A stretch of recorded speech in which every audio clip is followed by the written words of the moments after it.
Hi, this is Mrs. Roberts, media specialist at Corner Lake and reading teacher. Today I'm reading First Chapter Friday. So the book I'm reading today is Terrifying Tales.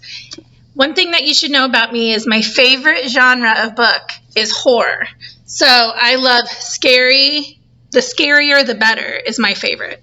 So this time of year, September, October, I'm going to feature some books from that genre of book. So this one isn't too scary. This one will be fine for middle school students. All right, Terrifying Tales by Jean Sciesca. Before we begin, come on in, closer. Don't be afraid. It's just a bunch of stories. What could be so terrifying about that? Well, maybe your sister's footless ghost appearing in the middle of the night. Maybe an imaginary friend who might not be so imaginary. Or maybe tattoos that suddenly and very painfully start etching themselves all over your body. Sorry, I got a little carried away. Heart pounding a little faster, breathing a bit ragged. You think you can take more? What if your little brother vanished? What if water spirits came out of the river and haunted your every moment? What if your local librarian turned out to be something more, and something more disgustingly creepy than a librarian? What if you actually had to tell the brother you always wished for, don't eat the baby? Are your palms sweating a little bit now? And I haven't even told you where and in what shape a young girl finds her missing sisters. Yikes. It's just a fairy tale, just a fairy tale, just a fairy tale, I keep telling myself. The writers in this volume of your Guys Read Library of Great Reading may have done too good of a job. We just told them to go all out to shake you up, freak you out, and just completely terrify you. Did they ever? I'm not sure why some people like to read scary stories. Many experts say it might be a way of conquering fears in practice. Other experts say they love the rush of excitement and then the relief when the terror is over. I say these people are nuts. And if you really want to be stuck sleeping with the light on for the next week or two, take a good long look at that Gris Grimly cover. Whoa. Oh, and one more bit you might learn from this volume. You know that crazy old lady down the block? The one you suspect might not actually be crazy, but horrifically evil? You're right, she is. Neck hairs now are straight up. Good luck. Please enjoy these terrifying tales at your own risk. Story 1, Mr. Shocky.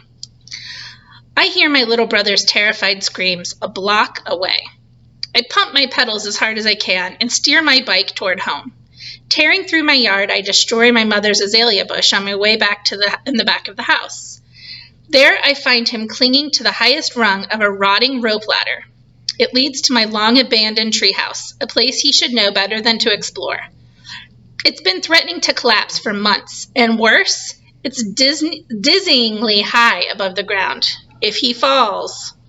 Hold on, Dylan, I shout, ditching the bike and sprinting to the base of the tree, praying he won't plummet to the ground before I can get to him.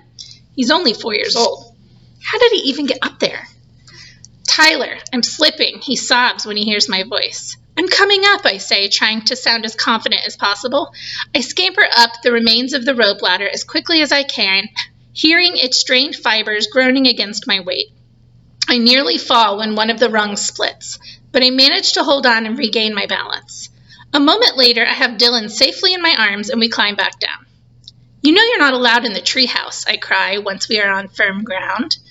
It comes out loud and angry, and he breaks into fresh tears. I hug him and tell him I'm not mad. To be honest, though, I'm fuming, but not at him. Ella, his babysitter for all of a week, is supposed to be watching him. I lead him into the house, and the two of us find her laying on the couch, texting furiously on her phone. She is oblivious to what just happened and completely surprised. I know I'm only 12, but I fire her right then and there. I doubt Mom and Dad will disagree with me when they get home. She may be a grade older than me, but she's clearly in over her head. Ella is a complete idiot. After she turns over her keys and slams the door in her face, I take Dylan upstairs to the bathroom and put him in the tub. A bubble bath always calms him down, especially if I use lavender baby soap. Mom swears by it.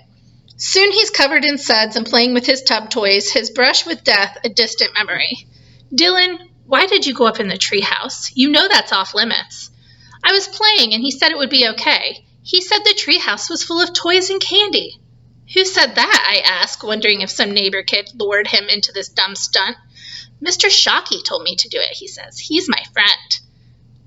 Dylan is in bed, and my parents are taking turns chewing out the ex-babysitter on the phone.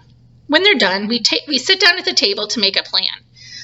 Both of them work full-time jobs, so until they can hire a replacement, I'm going into the babysitting business, which means picking Dylan up from preschool right after school. It also means no Minecraft at Jake, skateboarding at the park, or working on my free throws. But he is my brother, and I actually like hanging out with him mostly. Besides, Jake's house always smells like vegetable soup. Mom, did you tell Dylan about Mr. Shockey? I ask as I watch her load the dishwasher. She flinches as if stung by a bee, and then stares at me with a mixture of concern and fear. No, you know how I feel about that. Why? My father pokes his head into the kitchen. Tyler, should we be worried? Mr. Shockey is a sore subject in my house. He was my imaginary friend when I was Dylan's age, and he stuck around a bit longer. Well, actually a lot longer than is probably normal for kids. I was a loner when I was little and pretty shy, so I invented a playmate. Mr. Shockey was with me until I was almost 9, and at that point my parents took me to see Dr. Rosen, a child psychiatrist who prescribed pills and taught me how to make real friends. It wasn't easy, but it worked. It has been 3 years, and I feel good. I don't have to take the meds anymore, and I haven't seen Mr. Shockey in a long time. I'm fine, I say, trying to diffuse the tension in the room. This conversation feels like an overstretched rubber band that is about to snap and fling us all into space. Dylan told me that Mr. Shockey got him to climb the ladder. I've never said anything about him, so I thought maybe he overheard you two talking. My break with reality is a frequent topic of conversation in their room late at night when they think I can't hear them. I hate that 3 years later it is still coming up. They treat me like I'm fragile, like an expensive vase resting on a wobbly table. They don't need to be worried. Mr. Shockey is behind me. My father flashes my mother a knowing look. I'm tearing that treehouse down this weekend. My mother nods. It's about time. The next day, I pick Dylan up at his preschool. He is covered in finger paint and a huge smile. They must let the kids go crazy with those art supplies. The rest of him is smeared with glitter and purple glue stick. Making art projects is Dylan's favorite thing to do, so I'm happy for him. But man, what a mess. He's beaming with pride today, holding a painting out to me with his sticky red and purple hands. It's his latest masterpiece.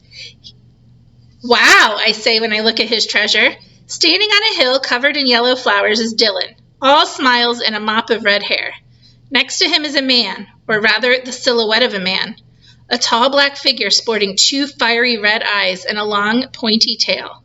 It's awesome, buddy, but who is this person standing next to you? Mr. Shockey. My head starts to pound, and my heart is rising up into my throat. Dylan, where did you hear about Mr. Shockey? Nowhere, he said. I told you, he's my friend. He plays with me every day. He said he wants to be with me always. To find out what happens in this book, check it out from the Media Center, Terrifying Tales. Short stories for you to read, perfect time of year. Have a great weekend. Bye.